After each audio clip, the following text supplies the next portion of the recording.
Olá, minhas queridas amigas e meus queridos amigos. Quem vos fala é o velho Fulanesto. Hoje é dia de Conto Assombrado do Senhor Fulanesto. Todas as semanas trarei aqui para vocês um conto inédito de autoria do Senhor Fulanesto. Então, apaguem as luzes, peguem um lanchinho e sejam membros do canal Senhor Fulanesto. Vocês terão muitas vantagens. Aproveitem! Um ótimo conto para vocês.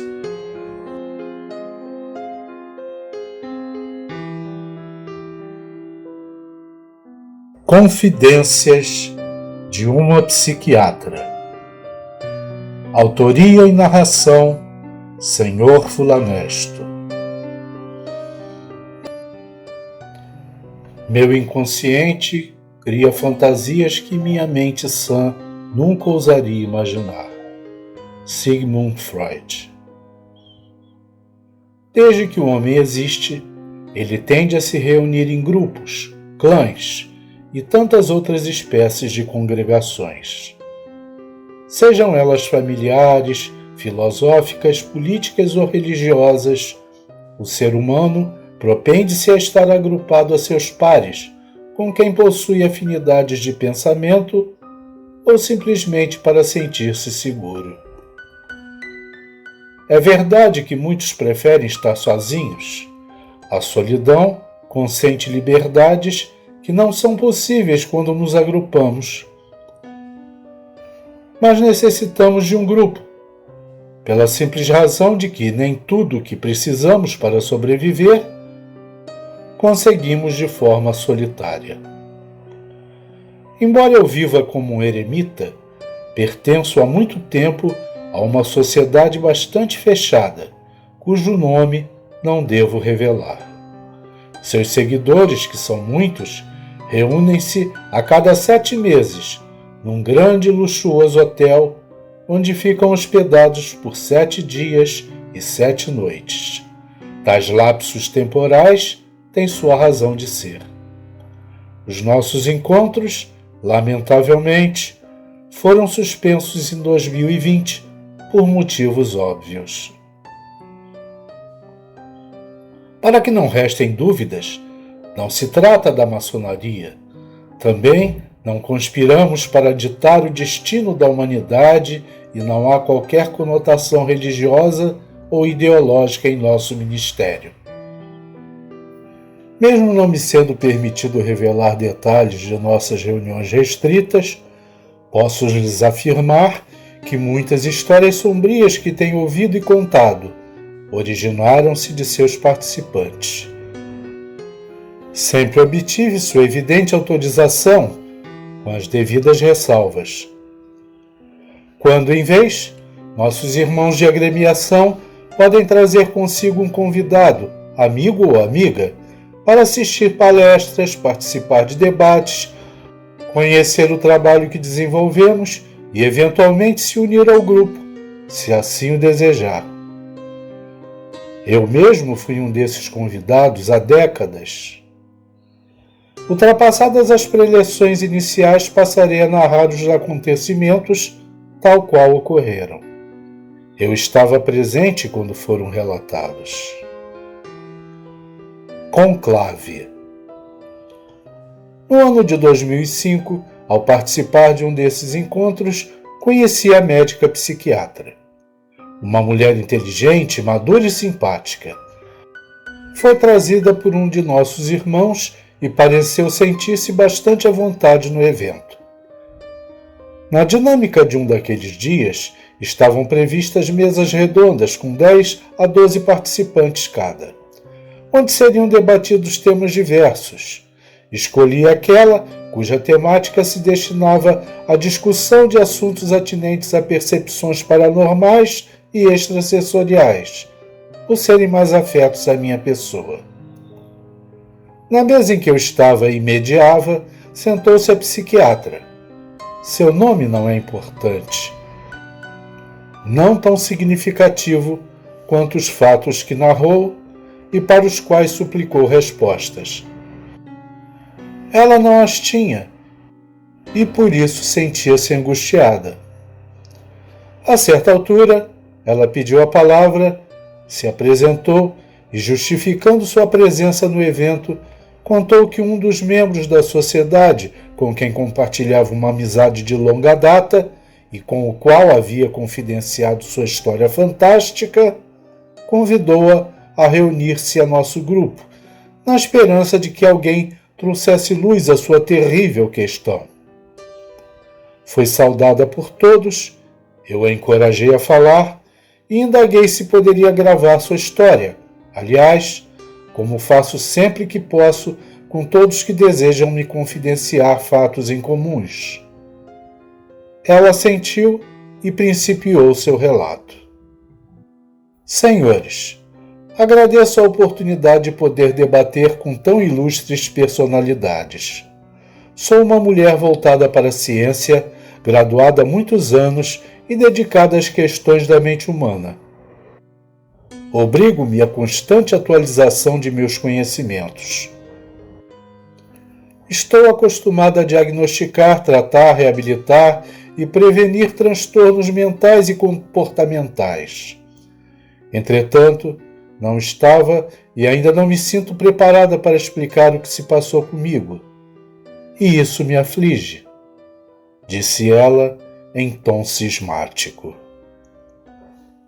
A psiquiatra prosseguiu narrando que vem tentando desvendar um mistério que se passou consigo, para o qual seus conhecimentos de nada lhe servem. Indagou se poderia descrever os fatos com vagar. Eu respondi que teria o tempo que lhe conviesse. Disse então que no ano de 1995, ou seja, há cerca de 10 anos daquela data, recebeu em seu consultório de psiquiatria e psicanálise, já no final da tarde, um rapaz de 22 anos, acompanhado de um senhor de idade. Pareceu-lhe que o idoso trazia o rapaz para uma possível consulta. A médica preferiu não nos revelar seus nomes. Passou a chamar seu paciente de Renato Márcio e o avô de Oswaldo Márcio. Adélia, atendente do consultório, havia faltado ao trabalho e a médica estava sozinha para prestar consultas, preencher formulários e toda a papelada burocrática. Renato era o seu último paciente agendado daquela sexta-feira. Se dirigiu à sala de espera do consultório no intuito de chamar o rapaz para atendimento. Porém, antes que pudesse fazê-lo, o tal senhor Oswaldo apressou-se e entrou em sua sala sem qualquer cerimônia, pedindo que fosse ouvido previamente acerca dos problemas de seu neto. Ela estranhou o ímpeto do senhor de idade, principalmente pelo fato de que seu neto parecia poder falar por si mesmo, dispensando apresentações. No entanto, vendo-o aflito, resolveu não chamar-lhe atenção pela indelicadeza. Renato permaneceu no recinto de espera e não demonstrou qualquer objeção. Aliás, parecia alheio a tudo o que ocorria. Doutora, muito prazer. Eu me chamo Oswaldo Márcio. Meu neto Renato está sob meus cuidados desde que era muito pequeno. Eu e minha esposa Flora zelamos por ele. Estamos preocupados e precisamos de ajuda. Não sabemos mais o que fazer, disse o senhor com os olhos marejados. E continuou. Ele passou por algum grande trauma há uns 15 dias aproximadamente. Pelo menos é o que parece. Mas não nos diz o que aconteceu. Certo dia entrou em casa apressado, nervoso, gritando que seu tempo de vida estava acabando. Não entendemos o que dizia. Eu e minha esposa ficamos atônitos. Desde então está assim, quieto, sem reação alguma e não quer falar nem comigo nem com a avó. Será que a senhora poderia ajudá-lo? Concluiu o avô de Renato, bastante emocionado. A psiquiatra seguiu contando que tranquilizou o idoso. Anotou seu nome e o de sua esposa, solicitou que permanecesse na sala de espera. Chamou Renato e o rapaz entrou sozinho no consultório reservado, enquanto o Sr. Oswaldo o aguardava. Ela colheu seus dados na anamnese, anotando seu nome completo, endereço, telefone residencial e outros dados relevantes, tais como alergias a medicamentos. Por cautela, escreveu os nomes completos dos avós de Renato na própria ficha, como referência, no caso de precisar de alguma informação adicional futura. Explicou que era de suma importância lembrar que na mesma ficha onde os dados dos pacientes são coletados, nela também são inseridas as datas de cada consulta e breves anotações acerca do que se passou nos atendimentos. Iniciando a sessão, a médica narrou que estimulou o jovem a falar e expor suas questões. Após um breve período em silêncio, Renato fez a seguinte pergunta: Doutora, a senhora acredita em vida após a morte? Eu não acreditava, mas já não sei mais. O que acontece com a gente depois da morte? Eu acho que vou morrer hoje e estou com medo. A psiquiatra comentou que ficou admirada com tais questões. Aquele parecia ser um sinal de alerta para algo potencialmente grave. Pensando em criar uma abordagem terapêutica, no intuito de deixar o paciente menos tenso, acomodou-se em sua cadeira, assumindo uma postura afável. Renato, você pode olhar para mim? Em tom amistoso, fixou o olhar no rapaz, mantendo a expressão serena e prosseguiu. Eu não acho que vai acontecer algo de ruim com você, mas respeito sua preocupação e entendo que necessita de assistência. Eu estou aqui para ouvi-lo. Então continue. E de que adianta falar com a senhora? Ninguém vai acreditar no que aconteceu comigo. Eu mesmo custo a crer, teria dito o jovem Renato, olhando para sua interlocutora. Seja o que for que tenha ocorrido, vou te ajudar a encontrar as respostas de que precisa. Quanto à sua pergunta, se eu acredito em vida após a morte, bom, isso não importa agora. O importante nesse momento é no que você crê e como você lida com suas crenças e emoções. Façamos o seguinte: está vendo aquele divã? O que você acha de deitar-se ali, relaxar e contar o que te preocupa? A psiquiatra pôs a tocar uma música tranquilizante e Renato deitou-se na lonchese. Parecia, enfim, estar disposto a confiar na médica. De fato, passou a revelar o que o atormentava.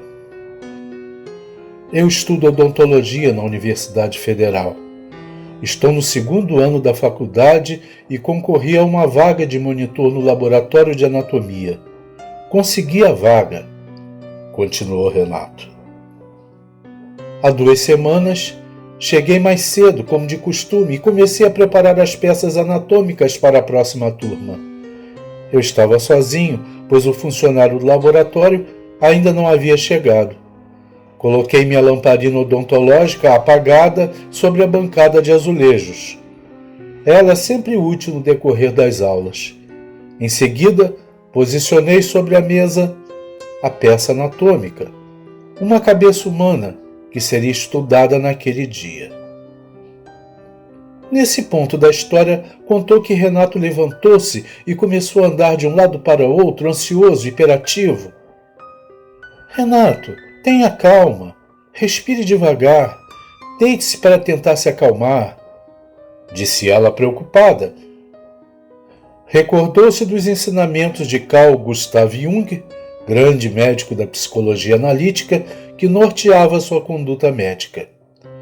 Conheça todas as teorias, domine todas as técnicas, mas ao tocar uma alma humana, seja apenas outra alma humana.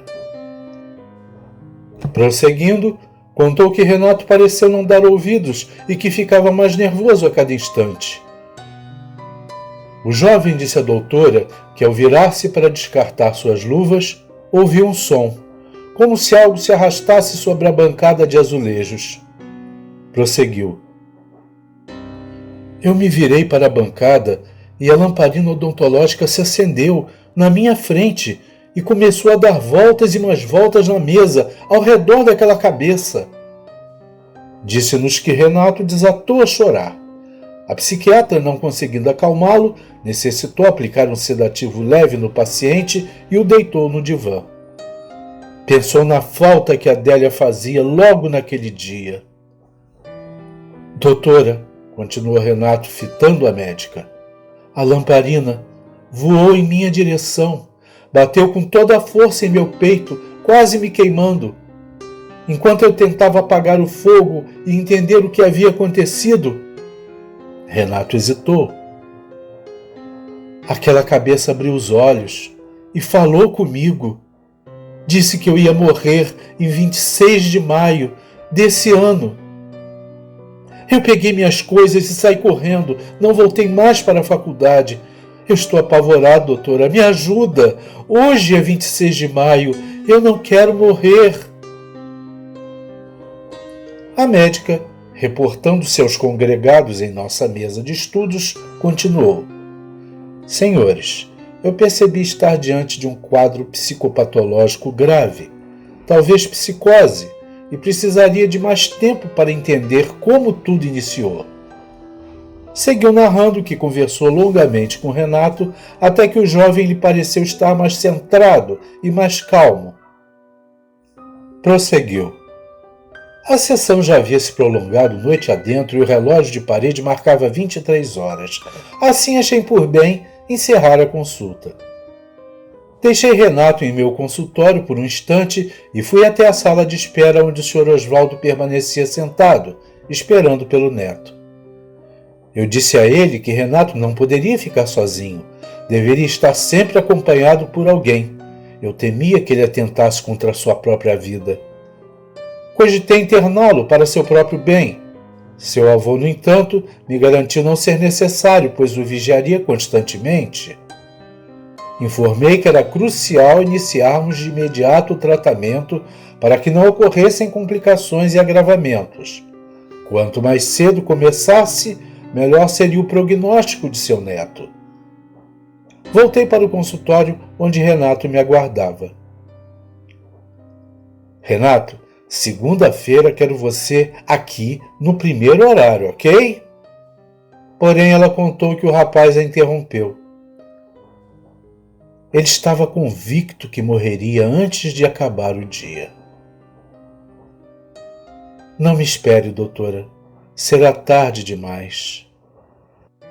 A psiquiatra expôs que o jovem retirou da mochila um objeto envolto em papel alumínio. Entregou para a médica e continuou falando, entristecido. Guarde com a senhora. Se eu vier na segunda-feira, a senhora me devolve. Se não, fica como uma lembrança, já que não vou mais precisar dela. Renato, sua vida é muito preciosa. Lembre-se sempre disso. Garanto a você que nos veremos na próxima consulta. Confie em mim. A médica viu uma receita, entregou para o rapaz e recomendou que tomasse naquela mesma noite a primeira dose do remédio. Entregou-lhe algumas amostras grátis da medicação que tinha em seu armário.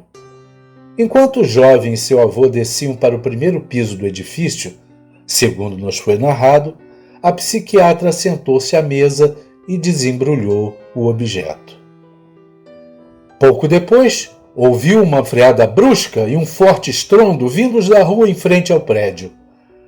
Ela então olhou pela janela e, para seu espanto, um carro desgovernado havia subido na calçada e atropelado Renato e seu avô. A profecia macabra de Renato, lastimavelmente, se cumpriu. Uma multidão cercou as duas vítimas. Renato não respirava mais. Seu avô também fora atingido e, de igual forma, não resistiu ao impacto. Eu desci o mais depressa que pude, abri caminho entre os curiosos e, infelizmente, constatei os óbitos. Os dois se encontravam horrendamente deformados. Eu me senti muito mal e resolvi me retirar dali, mas não poderia imaginar o que viria depois, prosseguiu. Antes que me esqueça, preciso lhes contar sobre o objeto que me foi dado antes da partida de Renato e que eu não havia mostrado a ninguém ainda. Era a tal lamparina odontológica que teria circundado a peça anatômica, a mesma que trago para que os senhores examinem. Ela retirou o objeto de dentro de uma sacola e colocou-a sobre a mesa. Analisamos o objeto. Eu pedi para fotografá-lo, posicionei a lamparina sobre uma poltrona de fundo branco e registrei sua imagem em minha câmera. Um dos participantes da mesa comentou descrente. Ora, essa lamparina é um objeto comum. O que tem ela de sobrenatural? Acaso a senhora a viu se mover? Onde está o mistério nisso tudo? Tudo isso que narrou pode ter sido uma grande coincidência. A psiquiatra pareceu se incomodar com a pergunta. Sentiu um desconforto pela desconfiança. Se os senhores acham que minha história se resume ao que ouviram até agora, estão muito enganados. Eu não tomaria seu tempo com tão pouco, disse aborrecida. Os ânimos estavam acirrados. Tratei de repor a ordem. Disse eu. Irmãos, onde está nossa habitual cordialidade? Se há alguém aqui com a intenção de constranger, julgar ou desacreditar nossa convidada, peço que faça a gentileza de escolher outra mesa de estudos. Vamos ter paciência para ouvir a doutora ou não? Prossiga com seu caso, por favor. Ninguém se levantou para sair, felizmente, e a doutora continuou sua exposição, não sem antes guardar a lamparina consigo. Enigma. Como estava dizendo, fiquei bastante abalada com a morte do jovem e de seu avô, minutos após os dois estarem comigo. Tanto é verdade que no dia seguinte, um sábado, resolvi ligar para a residência do falecido Renato para saber como estava a senhora Flora, esposa do avô falecido. Antes, fui até meu consultório. Ao entrar no prédio, comentei com o porteiro do terrível acidente que havia ocorrido no dia anterior. Fiquei curiosa quando ele me afirmou não ter presenciado qualquer acidente. Como eu não me recordava de tê-lo visto na sexta-feira, imaginei que ele poderia estar de folga e, por essa razão, desconheci o fato. Não prolonguei o assunto. Subi até meu andar, fui até minha sala e busquei o número do telefone na ficha do jovem.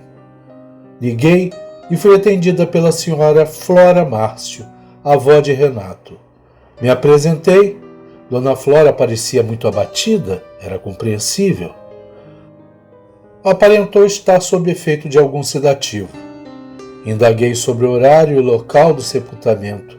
Anotei os dados e prometi que iria comparecer. Eu sentia que deveria ir. Enfim, presenciei o velório e dei minhas condolências à senhora idosa que chorava muito. Na verdade, eu também estava emocionada. Foi muito triste tudo aquilo. Devido ao acidente, os caixões estavam fechados. Porém, o que me deixou bastante confusa é que não havia mais ninguém ali, além de mim, da senhora e dos funcionários do cemitério. Estranhei que nenhum amigo ou parente estivesse presente. A psiquiatra disse que notou outro fato intrigante. Os funcionários do cemitério que realizavam o enterro estavam calados demais e suas roupas de trabalho pareciam muito antigas e desgastadas. Mas não deu tanta importância a tais fatos, pelo menos naquele momento. Despediu-se da senhora e se retirou. Contou que aquela tragédia ficou marcada em sua memória por muito tempo. Porém, Sua vida, suas crenças e convicções mudariam drasticamente alguns anos depois. Prosseguiu. No ano passado, em agosto de 2004, recebi um convite para participar de um jantar beneficente em minha cidade. A princípio pensei em não aceitar, pois estava muito atarefada. Entretanto, um amigo insistiu e eu acabei concordando. A psiquiatra nos contou que, ao chegar no restaurante, seu amigo a convidou para sentar-se junto a ele, numa mesa onde outros participantes já se encontravam. Senhores, ao ser apresentada aos demais convidados, fui tomada por um forte desconforto. Uma das pessoas que compartilhavam aquela mesa comigo se parecia demais com o jovem Renato, meu paciente falecido. Um pouco mais velho, sim, mas era idêntico a ele. E prosseguiu. Meu amigo se dirigiu ao tal sujeito e, antes que ele pudesse fazer as apresentações, o homem levantou-se e me abraçou calorosamente. Que surpresa maravilhosa encontrar a senhora aqui, disse o sósia de Renato. Meus amigos, essa é a médica que me ajudou na pior fase da minha vida. Não fosse ela, não teria me formado em odontologia e provavelmente nem estaria aqui. Sou muito grato à senhora, doutora, concluiu. A psiquiatra nos relatou que não sabia o que pensar ou o que dizer, olhava fixamente para o rapaz à sua frente. Porém, sua mente cientificamente treinada, lúcida e objetiva, tomou as rédeas das emoções descontroladas. Sentou-se à mesa, ao lado do clone de Renato, e indagou. Me perdoe, a idade por vezes me prega peças. Qual é mesmo o seu nome?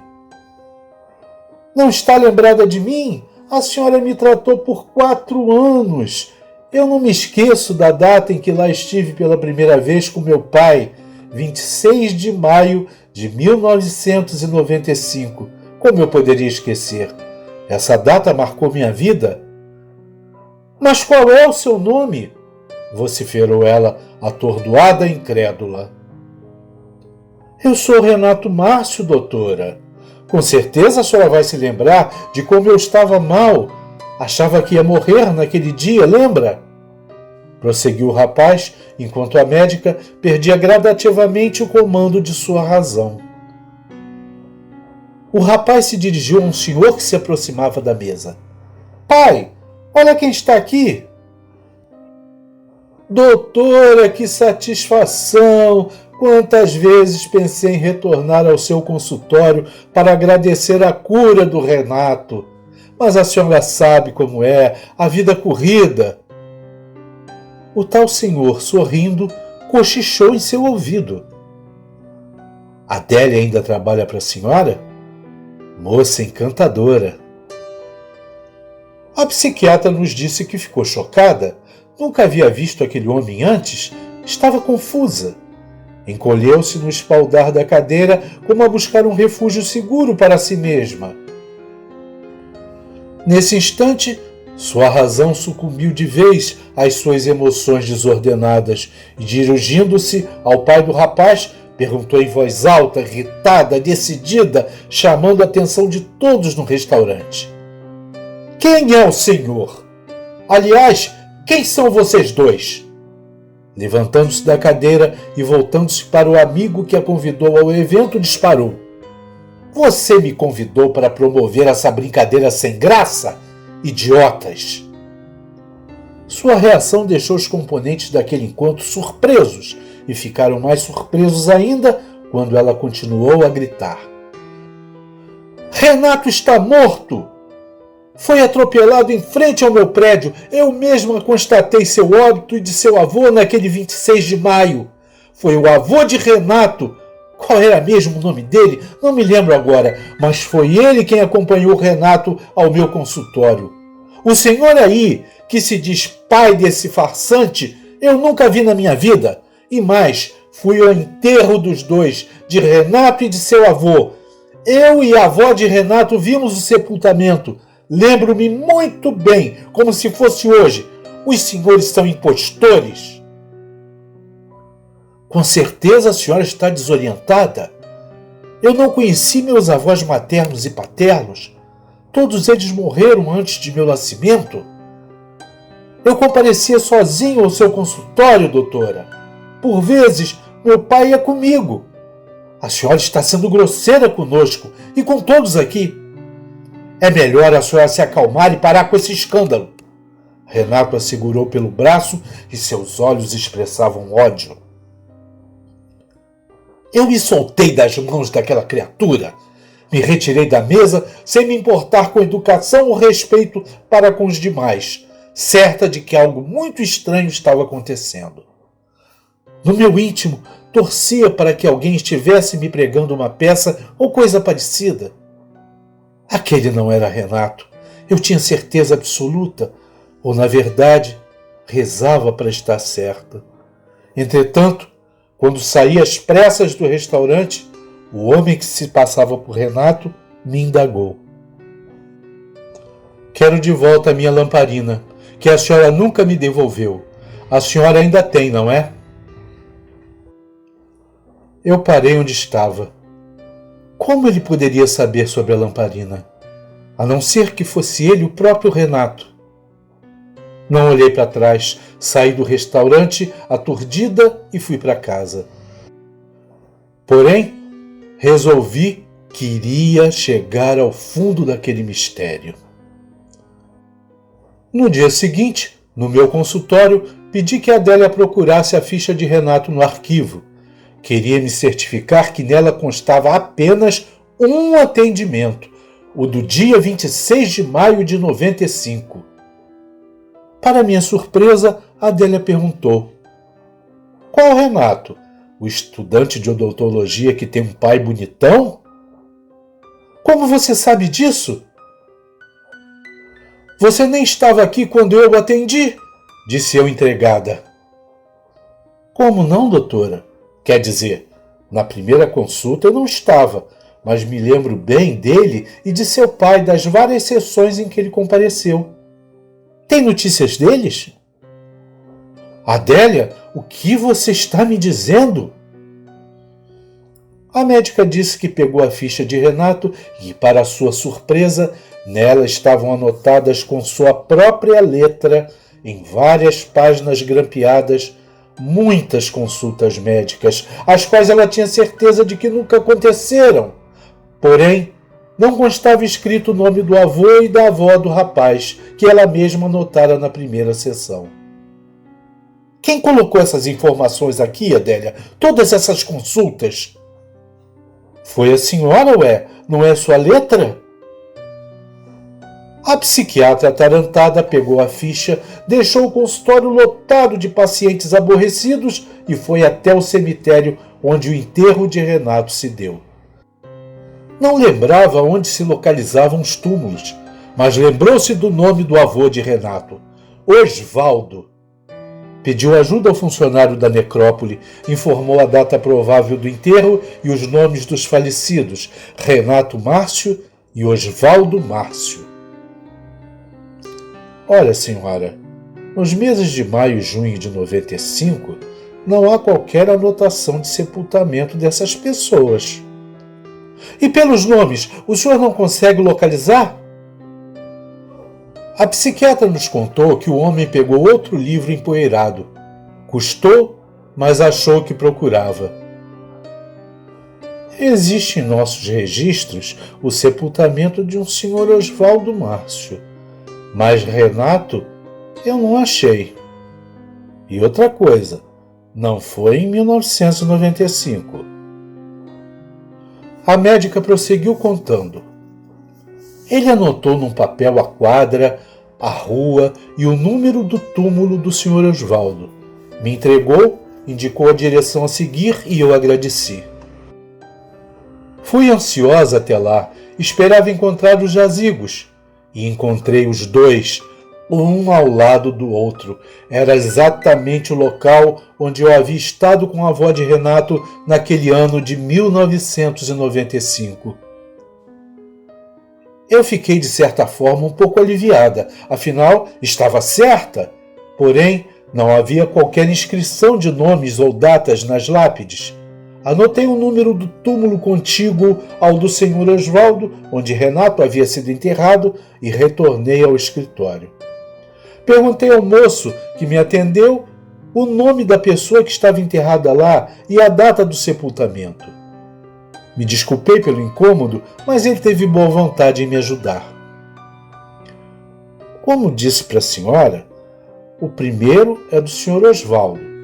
Ele foi sepultado em 1968. E o outro é o da senhora Flora Márcio, em 1970. Um mal-estar se abateu sobre mim. Havia me esquecido do nome da dona Flora. Fiz um rápido cálculo mental e nas datas que me foram informadas, Renato nem era nascido. Comecei a suar frio e fiquei tonta. O rapaz me amparou, me serviu água. Quando me senti um pouco melhor, fui para casa, sem saber o que pensar. Sem chão. Afinal, o que era aquilo tudo que estava acontecendo? Eu havia presenciado a morte de Renato e seu avô. Fui atendido por Dona Flora ao telefone e compareci juntamente com ela ao sepultamento dos dois.